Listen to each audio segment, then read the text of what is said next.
So Joe, we're now into the operating room. I've gone to sleep. You're going to work on my knee. Walk us through what you're going to do through the course of the procedure.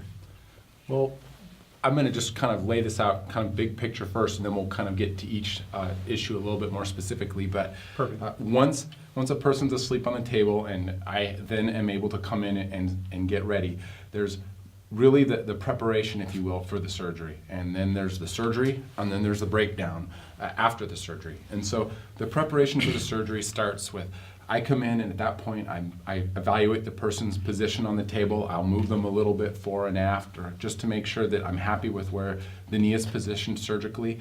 I will do another check with the people in the room, so that may be a visual or a verbal. Do you have all the instruments? Have you had any troubles with the trays?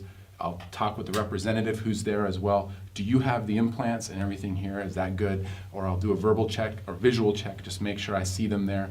And then, so if I may interrupt, just because I think it's of interest to those with us, you said the representative. So just for clarification, as you're doing my knee, there are some different pieces and so on that are going to go there. The representative, maybe you could clarify a little bit. So when you bring when you do a total joint, those implants that end up being in your body are purchased at the time of surgery by the hospital to put into your knee.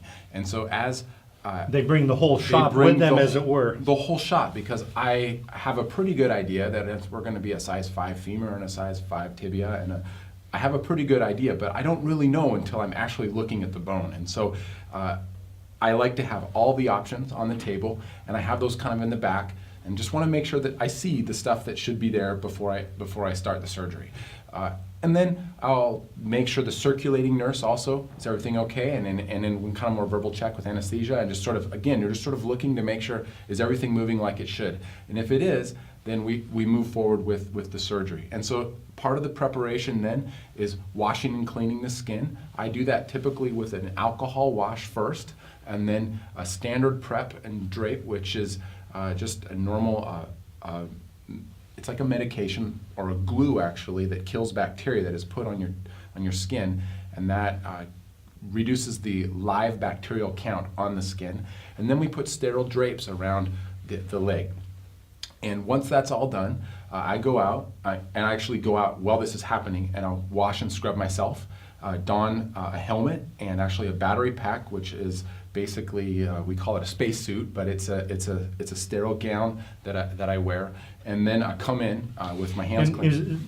Again, that sterile gown that you're using for this procedure, is that different than most surgeons would use in an appendectomy, let's say? Yes, total joint is separated out because you're putting in these large metal objects that are foreign in a person's body. We take extra precautions regarding an infection, and so we wear this extra suit. It's actually there's a helmet that goes over your head, and then drapes that come down over your head. You wear another gown over top of your normal hospital scrubs, and then of course the gloves on your hands.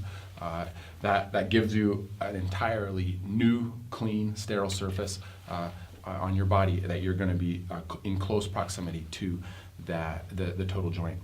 Once I'm gowned and the person has been prepped and draped, we then get everything set up. So that's the electrocautery, that's the tools that we use to wash and clean, that is the suction. We have all the instruments there, and then we do the timeout. And the timeout is your last, who's the person? What are we doing, and what side are we operating on? We check with the circulating nurse, is there any issues? We check with anesthesia, do you see anything that we need to worry about in this case in particular?